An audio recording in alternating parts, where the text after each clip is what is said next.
stand in the Piazza del Duomo today, and you are standing in the heart of modern fashion, finance, and Italian luxury.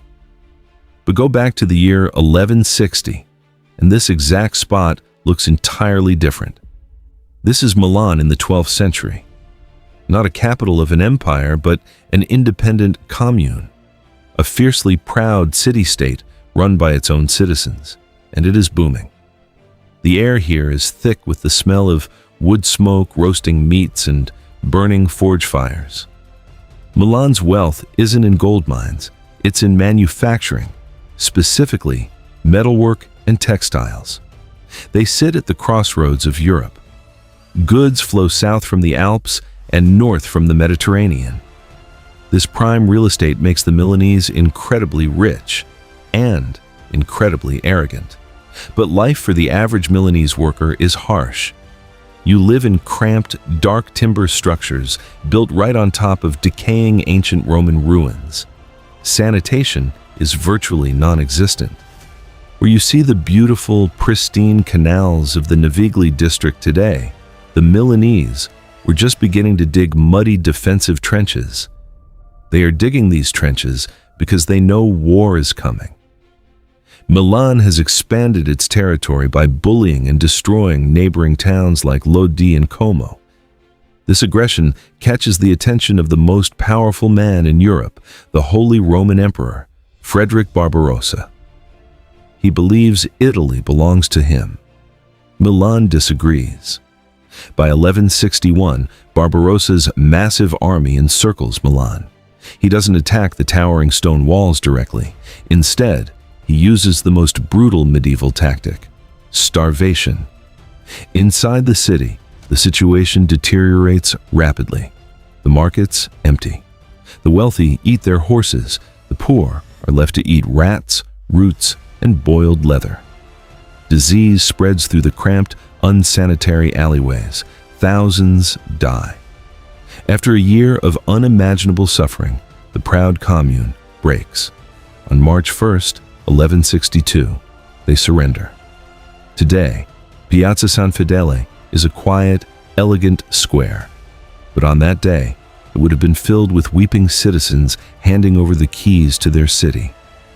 Emperor Barbarossa's judgment is swift and terrifying. He orders the entire population to evacuate. Milan is to be completely erased from the map.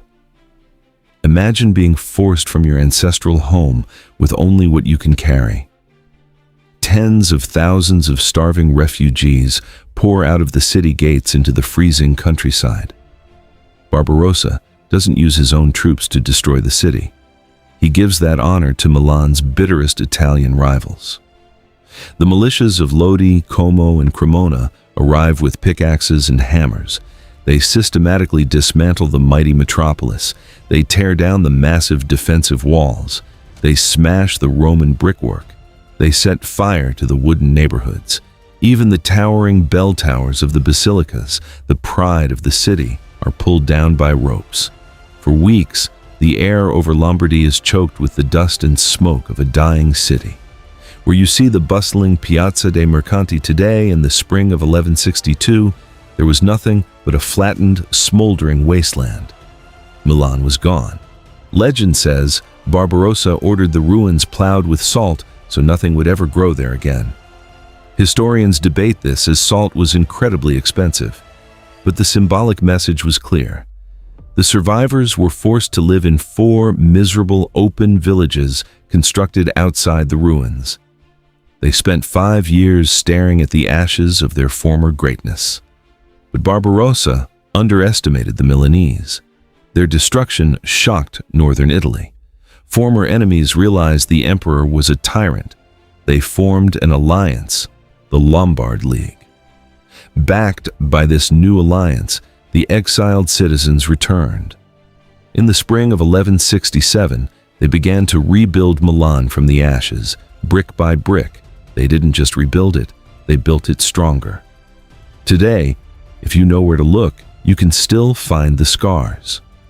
The medieval gates, like the Porta Nuova, stand as monuments to their survival. 9 years after the city was erased, the Milanese and their allies met Barbarossa's army again at the Battle of Legnano. This time, the emperor was crushed. Milan had won its right to exist. The destruction of 1162 is why Milan looks the way it does today.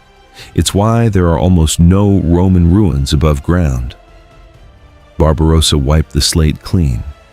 But from those ashes, they built an economic powerhouse, a city defined not by emperors or kings, but by the relentless, unbreakable will of its own people.